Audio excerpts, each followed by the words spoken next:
In this video, we are going to work with text. Text is actually a view to display one or more line of text, and it is not possible to edit a text, but it's very helpful in displaying the useful information on view. So let's start by creating a new file. So click on new file and make sure that you have selected the SwiftUI view. Click on next and let's create a file. So we will name it as text playground, I guess. Yeah, so you can name anything, but I will like to name it text playground. And let's just hide this section. And so you can see that we already have this sample code that displays the single line of text on the view, and right now the text is hello world. So we can yeah, here is our view. So we can change this text from hello world to maybe anything else. We can just name it as hello Tuesday. So now our text is hello Tuesday. So this text attribute is just, it just takes a string and then it just display anything you want to display. So that's how you can display a single text on a screen.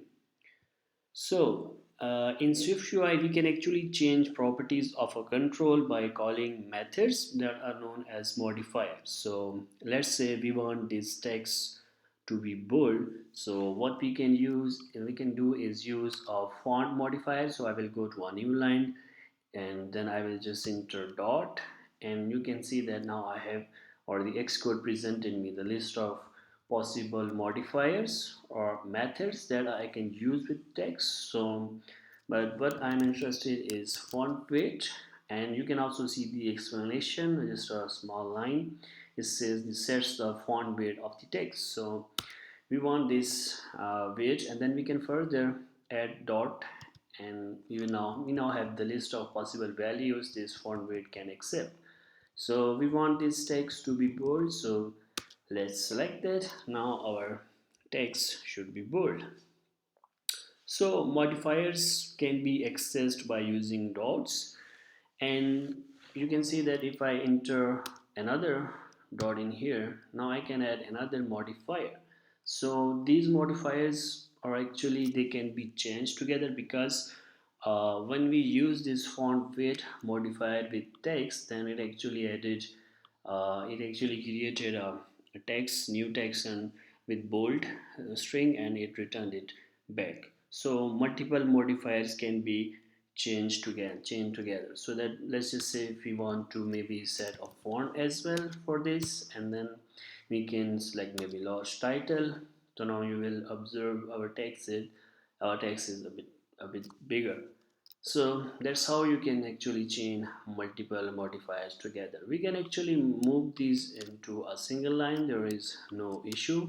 Like, this is not a kind of a syntax thing to use it on a multiple lines, so you can use these modifiers over a single line as well. But the only reason we do is just for the readability, so that it's easier for you to understand how many or which modifier has been used for this control. So a new line is actually only for the readability. So, and when we use this font, then it actually the size of this text now can be adjusted by the system, by the iPhone settings. User can just adjust their sizes, so it automatically adjusts them when you are using this dynamic sizes. So let's just say if you want your font to remain fixed regardless of which settings the user has chosen for their font. So for that, you just have to write the font modifier and then add that.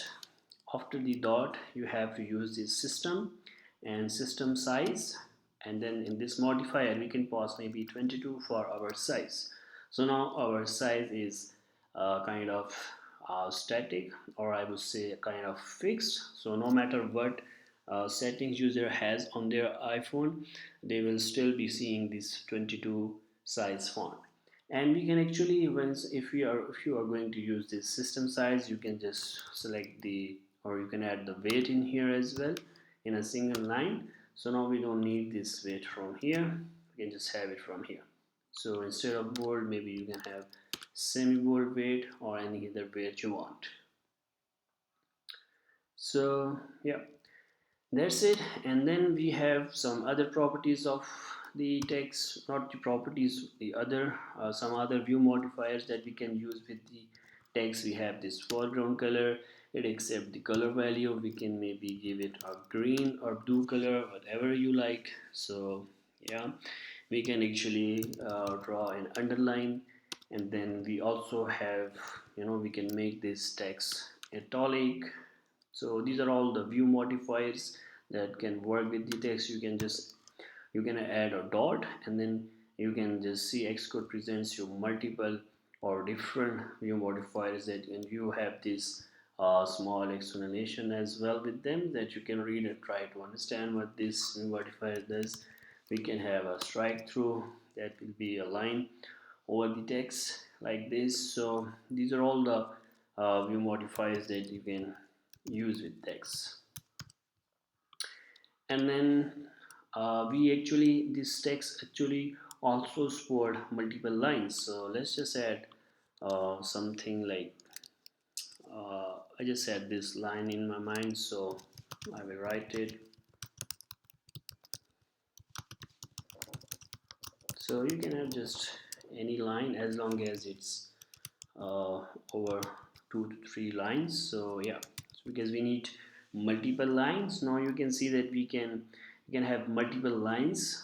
This text also support more than one line. So we can actually add another modifier that's called padding. It will add a little space in the start and in the end of this text. And then we actually can now we can actually set the alignment for our multiple line text. Like right now I think it's the leading alignment, but we can just have this multiple line text modifier, and then we can press the dot and see which other alignment we have. We have the trailing. So let's just see how trailing looks. So now our text is aligned at the end. We can have center alignment, and then if it's a requirement of the design, you can also set the line limit for your text. Maybe like you only want to display 2 lines of the text, so you can do that. And you can see this is a nice 3 dots that identify or that explains that there is more to this text. And this is called truncation. You can actually set the truncation mode. It's also a modifier. Press the dot and you have all these options. We can set the head truncation. By default it's the trail. And yeah, so we can also set the line spacing for this text. By default the line spacing is very good, but if you want a different value you can always set. And I think you can also set the word spacing. Yeah, so you can see the explanation. It says that the spacing between characters for the text. So let's just say we want 10 for this. Yeah, now very nice. Now we have this spacing between the text. So these are all the modifiers that you can use with text. And let's just see what else we have. We have rotation actually modifier. We can rotate the text. We have to provide the angle and then the degree. Let's have 45-degree rotation text. Yeah, nice. And we also have 3D rotation effect. So first parameter is the angle, so we can provide maybe 45-degree angles, and the second value is the axis. So for the x-axis let's provide 1 maybe, and for the y maybe 0, and we don't want to modify x, y or z axis. Now it looks nice. We can also set the shadow for the for this text. So let's just have the shadow of color maybe red, and maybe we can then set the radius of maybe 10. We can set the x value of 0 and maybe y as 10. So x and y is the position for the shadow. Now we have a very nice shadow in here. So yeah, so you can just play with these values, change them and see how they look, how they works. So yeah, that's it for the text. It's a very useful property, a very useful control in SwiftUI. And if you don't know which value to pass to these modifiers, you can just press dot and then maybe search or look for the modifier you want to use. Maybe if you want to use the shadow, now you can see that it says add a shadow to this view, and then the first value is a color, second value is radius, and the light gray color means that the value is optional, and the more focused, this has the more opacity. So radius is kind of must value for this, and xy, the position and the colors are optional, so you can pause or you can ignore, it's up to you. So you can just play around with text. This is, yeah, so this is how this text control works in SwiftUI. So that's it for this video. Thank you for watching.